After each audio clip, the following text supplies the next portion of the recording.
I believe you are encouraged to work on your talents too, right? Okay, let's join Wangare the storyteller for story time.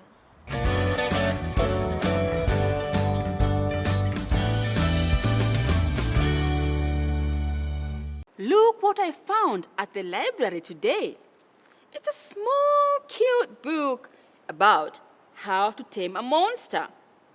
What kind of monster do you think we're going to read about in the book? A monster with big ears and sharp teeth? A monster with hair all over their body?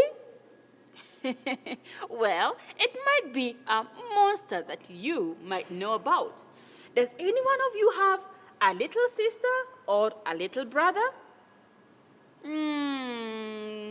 Okay, well, you might not have a little sister or a little brother, but you might be the little sister or little brother, isn't it? And sometimes, of course, little sisters or little brothers can be a tiny little bit annoying, right? But you know why they are like this sometimes? It's not because they don't like you, no. It's because sometimes some things are happening to them. And if you know exactly what's happening to them, then maybe you would know how to tame their monster. Well, let's find out in the book. How to Tame a Monster. Luando has a little sister named Oyeso. Sometimes she is very cute, but sometimes she turns into a monster. Ooh. And you can see she's cute and that's okay, because Luando is a monster tamer. Luando knows how to tame the monster. On Monday, the monster looked angry.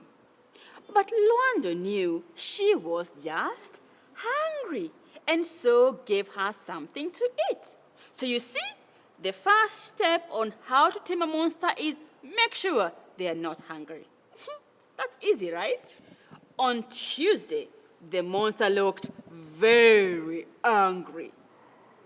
But Luanda knew that she was just tired, and so put her to bed to have a nap.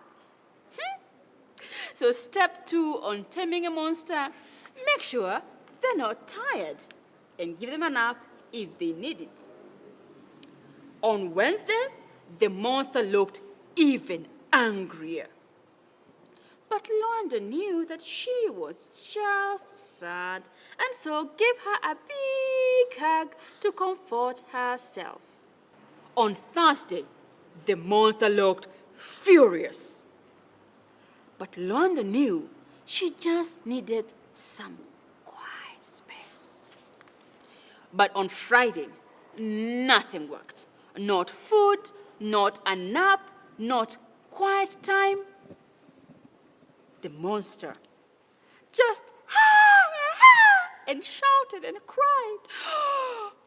Then there were 2 monsters. The monsters got bigger and bigger. Luckily, Dad is the best monster tamer of all. He knows you can tame monsters by being bigger or angrier.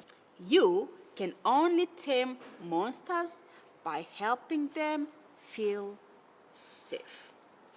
And you see what Dad did? Dad gave Londo and Oyiso something to eat and a safe space where they could have fun together. Wow! A beautiful story, right? And I hope that you have also picked some tips on how to tame the little monsters who may be your little sister, little brother, little cousin, and sometimes maybe even your big sister or big brother or big cousins. They too can be monsters. So make sure they are not hungry. Make sure they're not tired and give them a nap when they need to. And if we find that they are sad, maybe you can give them a hug and make them feel safe. So you see, it's really not hard to tame a monster. Maybe next time you can try these tips. And such beautiful stories with such amazing things to learn can be found at your nearest library. And so, what's stopping you from today going to the library, picking a book, and enjoying a story? Well, kwaheri!